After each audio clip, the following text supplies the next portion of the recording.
His way back. The man over on the left-hand side with the black and white stripes there, he's the referee, the umpire, if you like, keeping a very close eye on how Peter Sagan gets back. He is not panicking. It amazes me, Phil, this guy is 22 years of age, not a show of panic on his face. He's trying to ride himself back into this peloton. He will use the cars one by one to get up there. He's allowed to temporarily use the slipstream of one car onto the next car. Look at the size of his legs, though. He's an incredible sprinter. 3 victories so far this year. Slipping alongside the Radio Shack car there. Next car up alongside him is the Upton Kelly Benefits team car. He's using all of his mind. I'm a little bit surprised, though, I have to say, Phil, that none of his teammates have come back to help. Oh, look at the way he's gone round that corner. He's very, very confident and agile. He's on fire here as he nips around the cars, quickly getting back through. You hear the car klaxons blowing. That's to warn the car in front that a rider is returning to the pack.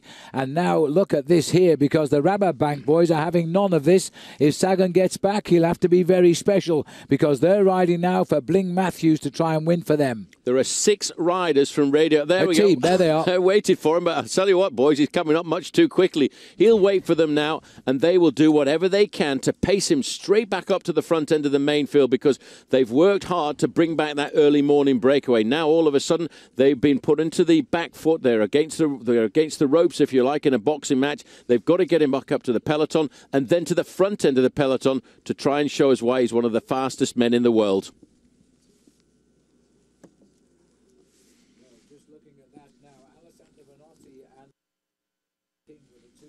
So Rabobank with 6 riders in there have got a very good chance to get themselves a big organised lead out. Now, this is the back of the pack. He hasn't quite yet made the contact. There's not too many cars left in front of him. He will use his teammates. We always talk about the professional sport of being a team sport. Now you can understand why. Yes, there's always the individual glory of the man who goes across the line in first place, but he needs mates. He needs teammates to pace him at moments like this, which is why he's got up alongside him, wearing number 55, Ed King, the American. Funnily enough, they've got Tim Duggan on the front doing all the pacemaking, but I think Team Liquigas Cannondale feel they've got the situation under control. Well, they came back for him, but it took him a while to realise he was going so quickly. Vanotti is the other rider who's waited for him. And meanwhile, at the front now, Liquigas have driven themselves up to the front of the race as well. So they're confident he can recover. As the field now are into the wider boulevards as we begin to run into downtown Santa Rosa. This is a beautiful town, by the way. It's got an old centre to it as well as a modern area all around the outside. It's a very big town, but once you get down in the centre of the town, its restaurants are sensational, its coffee bars, and it's an arrival for the event here, which has been the way now for some years. And at last they've got the big start of the Amgen Tour of California. We've done one big lap today, and now it is, as we thought, although I have to say we had our doubts, it's down to a bunch sprint. Yeah, Orica, Green Edge, you've got a lot of riders in this group too. You can see them organised just halfway down the peloton over on the left-hand side. Could very well be looking after their young sprinter Lee Howard when they come down. 4 kilometres to go to the finish now, and nobody really, no one individual team is in complete control. That's absolutely right. This is going to be a big finish. So Orica, Green Edge, they're sitting in the second row, if you like. There are the men of orange in the Rabobank squad. They've got 6 riders all lined up. They're waiting for the moment to start to wind up their organisation. Their lead out, they hope, will be for Bling Matthews. Bling, under 23 champion of the world in Australia. What a way to win a world title in your own home turf. As we see now, the organisation, that's Green Edge on the left-hand side. They're rivaling the men right down the middle in the orange and blue jerseys of Rabobank. Over to the right-hand side, you've got BMC Racing moving forward. They could be thinking about their man, Greg Van Avermaet, because Greg Van Avermaet, a former winner of Paris Tours, can turn out a very good sprint when he has to. We can see if I can spot George Hincapie. Yes, there was George Hincapie as well. Oh, there's a little bit of argy-bargy. They've gone down, and that was Bling Matthews was argy-barging and touching shoulders there with 1 or 2 riders right in the middle. That's what the sprint is all about. It is very, very precarious, and I don't believe it. Bling Matthews is one of the riders who's gone down, and he was going to be a massive big favourite. Matthews went down there, Phil, very, very hard. Over on the left-hand side, somebody was barging up against him, and bang, all of a sudden your hopes of a victory have been blown out of the water. Well, this actually rider here, this is Ted King here, who went down. He had only just returned to the bunch, having brought Peter Sagan back into it, and now he's on the floor. And that is Michael Matthews of Rabobank. That's why they were racing to the finish, for him to sprint. Another look at it again here now. It was a little touch of riders by the Rabobank team riders there, and they wobbled off each other, took out the rider on the floor from Liquigas. And the result is that Michael Matthews himself has lost his chance here. Now, they are just inside 3 kilometres to go. And Nicholas Roach here, Phil, is also... Are they inside 3 kilometres to go? In that case, we're very lucky. 1.8 miles, so they will get the same time. But I have to say that... Nicholas Roach there has also lost a big amount of time. Now the organisation is still on at the front and they're still keeping it nice and high. There's a big line there of riders from Orica Green Edge. They're looking for a victory on the opening day. You can see the chaos and the mayhem of a charge to the line. But poor old Bling Matthews, I reckon he was setting himself up for that one. The only thing is, Paul, they were just inside 3 kilometres. And there we have a rider who will all get the same time at 3 kilometres out. So they're lucky in that respect, but they're unlucky in as much that Matthews will not be able to contest the sprint. And it was no doubt the Rabobank all day were racing to get a result. But having said that, Paul, it is still Rabobank pushing at the front. They may not even know that Matthews crashed. And Peter Sagan is very comfortably ensconced at the back end of a long line of Liquigas Cannondale riders there, and they will try and bring him up to the right point to get himself a victory here this afternoon.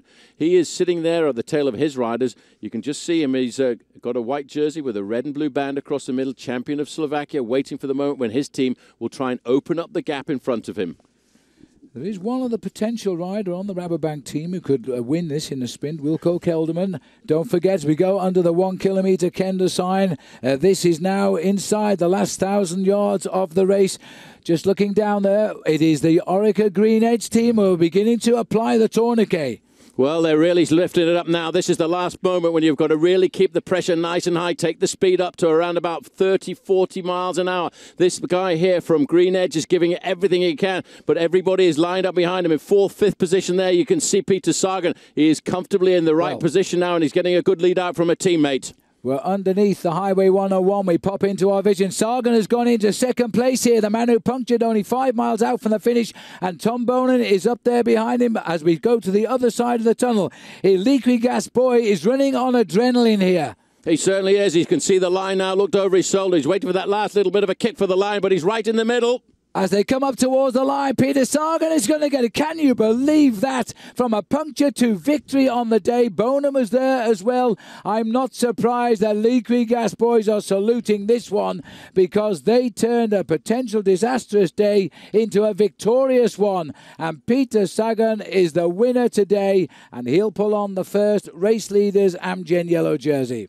Well, he certainly will there. The team did a great job there, Phil, well organised. He got a wheel change, not a very fast wheel change, but he never panicked. He waited for the mechanic to get the job done, got back into the convoy of cars, and once he came to the finish line, the team put him into the right place, opened up the doors in front of him, and I'm not quite sure what he's pointing at there, but he's very, very happy to greet the crowd here in Santa Rosa with a brilliant victory. His 4th of the year. Yeah, it was his 4th win in the Amgen Tour of California. It is also his 4th win of the season. And look at that. He really did pull away in the end.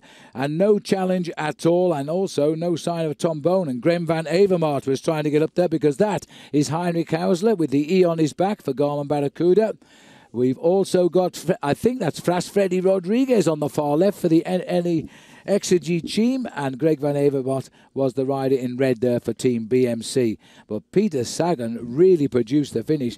Maybe the crash disrupted Tom Bonan's finish, but he wasn't there. Well, it disrupted a lot of riders, and poor old Michael Matthews from Australia, I think he was hoping to try and get the victory for this stage, which has been sponsored by Rabobank here this afternoon. But the men that we're looking at here, Phil, 22 years of age, he has the experience. He rides with the experience of a 27 or 28-year-old. There was no panic at all with that action.